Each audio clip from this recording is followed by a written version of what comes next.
Anak ko, binilan kita ng bagong cellphone. Di ba gusto mo to? Oh, thank you po, Nay. Magagamit ko po to sa school. Nay, meron din po ba ako? Anak, sa susunod ka na lang, ha? A few moments later. Wow, bagong cellphone? Ang ganda, di ba? Pwedeng patingin? Sige ate, oh! Paborito ka talaga ni nanay, no? Deserve mo naman. Salamat, ate! Deserve mo din to.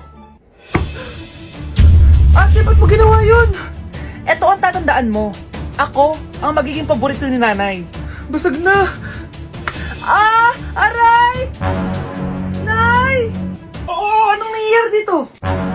Nay, sinaktan po ako ni Kyle. Totoo ba to, Kyle? Nay, hindi po. Binasag niya nga po yung cellphone ko eh. Hindi po totoo yan, Nay. Sinungaling ka.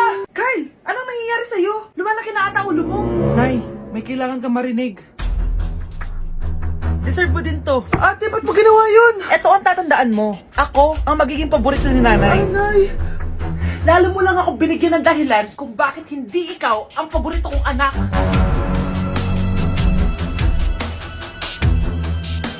Dok, bakit ka meron neto, ha? Bakit may picture ka ng nawawala akong anak? Hindi mo ba talaga ako naaalala? Hindi. Sabihin mo sa akin, buhay pa ba ang anak ko? Umalis ka na. Marami pa akong gagawin. Buhay pa ba ang anak ko? Oo! Buhay na buhay ako! Ako ang anak mo na iniwan mo sa palengke dati! Nagtataka ka? Isa na akong trans ngayon. Alam mo, buti na lang may mabait at mayamang pamilyang kumukup sa akin. Kaya maganda yung naging buhay ko. Tingnan mo, naging doktor pa ako. Kaya salamat sa'yo at iniwan mo ko. Anak, hinanap kita. Umasa ako na babalik ka. Hindi na importante yan. Ayaw na kita makita at hindi na kita kailangan. Kaya umalis ka na! Hello po. Kamusta po yung pasyente? Dok, si nanay naman yung nagkasakit. Kamusta na siya? Okay naman. Sa iba ko na lang siya ipapaasikaso, ha? Anak? Anak, please! Bakit anak tawag mo sa kanya, Nay? Sure ka ba na habang buhay ka magagalit sa nanay mo? Nakita ko results niya kanina. Anytime, pwede siya mawala. Magpapahangin lang ako. Nasaan na sila? Hello, nurse? Nasaan yung pasyente dito sa room 214? Anak? Ako ba hanap mo? Nay, akala ko may masamang nangyari na sa'yo. Anak, hindi na kita iiwan. Good news! False alarm lang pala yung nakita namin result sa nanay mo. Ibig sabihin, magiging okay siya. Salamat naman. Nay, ayoko na mawala ka sa akin, ha? Yay! May ate na ako! Ang isang 50% po ay mapupunta sa isa niyang anak. Ano?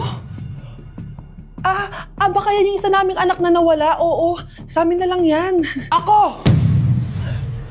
Ako ang isa pang anak ni Ramon. Oh, akala ko ba nawawala yung isang anak ni Ramon? Attorney naman, huwag ka maniwala dyan. May sakit kasi sa utak yan. Wala akong sakit, attorney. Maniwala ka, please. Kailangan ko pa ng sapat na ebidensya para maniwala ako sa'yo. Sige na, babalik na lang ako. Ito na ba yung bagong bahay ng anak ko? Ikaw, babae ka? Sinubukan mo pang agawin sa amin ang kayamanan ng tatay mo? Ang sama nyo, tita! Gusto nyo kunin lahat! Well, hindi naman maniniwala sa'yo si attorney dahil wala kang ebidensya. Tao po, attorney po ito. Nandiyan si attorney. Halika dito. Ayan, ikukulong muna kita dito sa bodega hanggat hindi ko pa nakukuha ang mga kayamanan. Yes, attorney. Hawak ko na ang 100% ng kayamanan ni Ramon. Nandito na ang titulo, papeles at cheque ng mga kayamanan niya. Ay! Salamat, attorney, ha? Scarlett, hindi ko na alam kung ano nangyayari sa nanay ko. Pero huwag ka mag-alala. Ako bahala sa'yo. Kailangan na matigil tong pinagagawa ni nanay. Tao po. Sino ka? Ako po yung nanay ni Scarlett, yung anak din ni Ramon. Totoo ba to? Pinagsasabi mong babae ka? Kami lang ang pamilya ni Ramon. Attorney, huwag ka magpaniwala dyan. Peke yan. Hindi to peke. Pwede mo ipacheck to sa attorney. Kaya ilabas mo na siya. Kinulong po ni nanay si Scarlett sa bodega. Ha? Anak?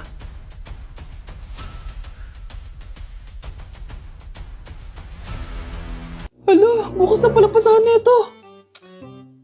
So ano na balita ng revision ng thesis natin, Samantha, ha? Babe, ano ba? So ano na balita sa revision ng thesis natin, Samantha, ha? Hala, di ko pa nagagawa yung thesis namin. Nagka-emergency kasi. Sus, emergency? Kasama mo lang naman jowa mo. Tanggalin kita sa group dyan eh. Patay, lagot ako neto, babe. Paano niyan tayo? Ay, mga bes, huwag kayo mag-away-away ha. Kumalma kayo. Sabayin niyo muna ako ha. Jopay. Kumusta ka na? Huwag ka nang mawala. Ngayon, Teka, si Scarlett ba yun? dadalhin kita sa aming bahay. In fairness, ang ganda ng boses mo, be. Di tayo aalis tayo. Sa tunay na mundo. O, diba? Kumalma rin kayo. Ang fun kasi magkanta-kanta dito sa bus. Tapos, nakakaaliw pa yung mga filters. Buti na lang talaga, magaganda yung mga boses natin, mga bay. Truly! Wala pang ginawa sa Scarlett, oh. Ikaw, Scarlett! Nasaan yung RRS mo, ha? Ay, sorry. Wala din pala ako. Wait lang, gagawin ko na, ha? Sorry na. Pwede ba? Anak, malapit na Valentine's, wala ka pa rin jowa? Anong wala? Papunta na dito yung manliligaw ko, Nay. Talaga ba? Siguraduhin mong pogi at mayaman yan, ha? A few moments later. Tao po. Hello. Ito, para sa'yo. Konti lang to. Sana ma-appreciate mo. Wow, thank you. Anak, yan na ba yung manliligaw mo? Bakit parang di naman mo kamayaman? Nay, ano ba? Hello. Para sa'yo. Bagong iPhone, bagong iPad, car, at house and lot. May gusto ka pa ba? Ayan yung gusto ko. Yung mayaman. Yung ibibigay lahat ng gusto namin. Hindi ko man mabibigay lahat sa'yo, pero mamahalin kita ng tunay. Nagmamahalan nga kayo. Gutom naman. Ako piliin mo. Ibibigay ko sa'yo lahat. Anak, ayusin mo yung pagpili mo. Ikaw yung napili ko. Sabi na ako pipiliin mo. Ang napili kong ibasted. Ikaw yung gusto kong makasama. Na-appreciate ko lahat ng binigay mo sa akin. Ang bobo mo talaga, anak! Boss, pinapatawag ka na ng daddy mo sa mansyon. Sige, papunta na ako. Hindi pala siya gold digger. Sasama kita. So, mayaman ka talaga? Yun naman pala. Sama din ako sa mansyon mo. Hindi pwede, Nay. Bawal sumama ang mga gold digger. Tara na, babe. Una na po kami. Wow, ganito pala yung tsura sa loob ng airplane. Hi, ma'am. Welcome to Kifi Airlines. Irishay mashe. Nagsasabi nito. Ma'am, marunong po ako magtagalog. Ay, sorry. Ganda nito Ako na dito Ako na una. Ngayon, si Scarlett. Ako dyan. Ako na una. Ayaw mo umalis dyan, ha? Nayo! Hoy, kayong dalawa. Di ka titigil dyan, ha? Isa pa. Yung kasi. Papansin ka kasi. Kanina baby yun, ha? Ang ingay! Baby, stop crying na. Patahimikin mo yan, ha? Isa pa. Baby, sleep na. Asan na yan? Ano mo sa baby ko? Yung anak ko! Ay, ito na talaga yun. Iiwan ko na ang Pilipinas. Bye, Philippines! Hello, Boracay! Nay, nagugutom na ako. Mahal yung pagkain dito, anak. Sige na, Nay. Nasusuka na ako. Isa lang, ha? Miss, magkano tong biskwit? 70 pesos po. 70? Ang mahal naman. 15 pesos lang yan sa tindahan eh. Di bumaba ka dito sa aeroplano tapos doon ka sa tindahan bumili? Anak, magtubig ka na muna. Sige, Nay. Tubig, magkano? 100 pesos, ma'am. Okay, umupo tayo na maayos dahil malapit na po tayo mag-landing. Ayun, malapit na tayo. Teka lang. Nasa si Brianna? Nay, tapos na ako mag-CR. Nay! Nay! Ba't ako iniwan? Tandaan niyo tong ginawa niyo sa akin. Maghihiganti ako sa inyo. Okay, next applicant. Makinis, maputi, maganda yung ngipin. Okay, introduce yourself. Hi, I'm Scarlett, and I want to show the world, the universe rather, that I will confidently shake your fries with a heart. Bakit gusto mo magbenta ng fries? Thank you for that wonderful question. To be a tindera is both an honor and a responsibility. If I were to be a tindera, I will use my voice to influence the youth. Thank you. Okay, eto, mas mahirap na tanong. Ano mas masarap na flavor? Cheese o sour cream? If people were to argue between cheese and sour cream, well, everything is good. But in moderation, thank you. Magaling! Pasok ka na sa top 10! The new Miss Potato Corner is Scarlett!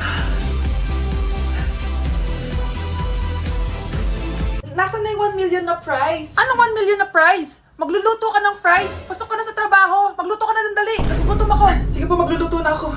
Hoy, bata ka. Tanghali na oh. Matulog ka na. Para naman lumaki ka. Sige po, Nay. Tulog ka. A few moments later.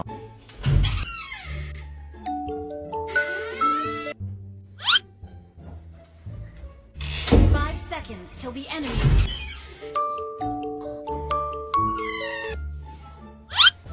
Oh, bilis na. Wala na si Mama. Bilis, mid.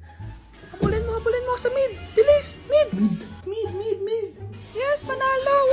Sinasabi ko na eh. Hoy, ikaw bata ka. Kunwari natutulog ka pa ha? Nagsiselfone ka lang dyan? Kanina pa po ako natutulog dito, Nay. Ano akala mo sa akin, maisahan mo ako? May mga CCTV camera dyan. CCTV? Titingnan ko.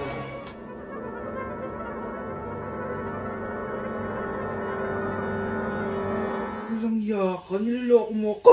Huwag po. Nita ka, niloloko mo pala ako, ha? Nay, hindi na maulit, Nay.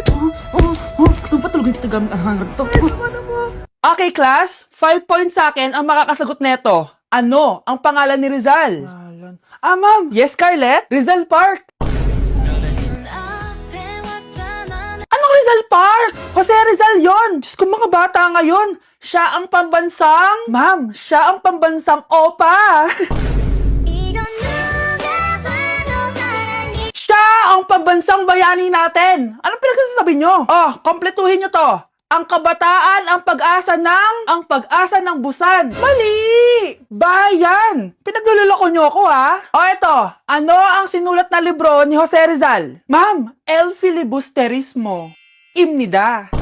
Tama na sana eh. Naloloko na kayo sa K-pop at K-drama na yan, ha? Last na talaga. Ayusin nyo na, ha? Okay, class. Last question. Sino ang kapatid ni Rizal? Kapatid ni Rizal?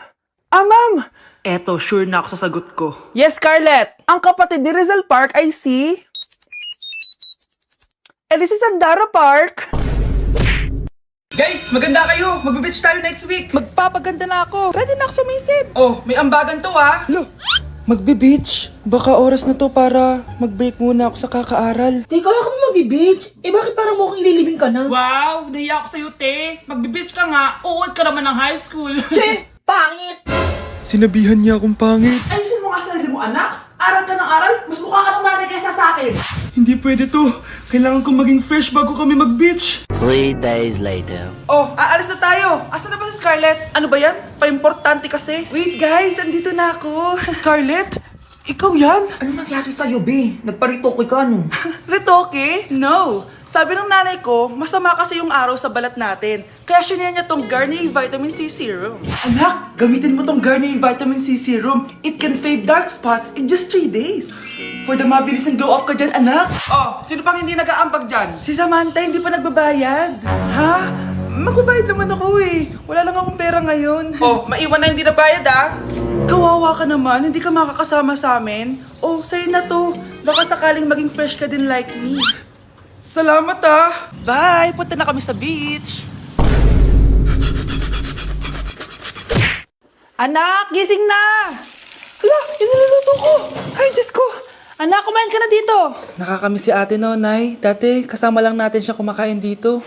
Miss ko na din ate mo, anak. Wait lang, tawagan ko. Hi, Nay! Ay, hello, anak! Kamusta ka na dyan sa Manila? Eto, Nay. Malapit na akong gumraduate. Sa wakas naman, anak. Kapag nag-graduate ka, makakauwi ka na dito sa probinsya. Nay, may sasabihin pala ako sa'yo. Hello, anak! Nay! Hello, anak! Nay, choppy ka, Nay. Ang bagal naman ng internet ni nanay. Ay, hi anak! Eto, nagpakabit na ako nung sinasabi mong Bida Fiber. Naging okay na yung internet namin. Hay naku, Nay. Buti naman nag-switch ka na sa Bida Fiber internet. Para naman hindi pa putol-putol yung usap natin. Kasi, Nay, for only 888 pesos a month, makakakonect ng 8 gadgets and up to 75 Mbps ang speeds. Setup fees applies pero affordable pa rin. Ang sulit pala niyan, anak. Makakanood ako ng madaming K-drama neto. Nga pala, anak. Ano yung dapat mo sasabihin kahapon? Nay, uuwi ako bukas dyan! Talaga, anak? Yay! Uuwi si ate! See you, anak! See you, Nay!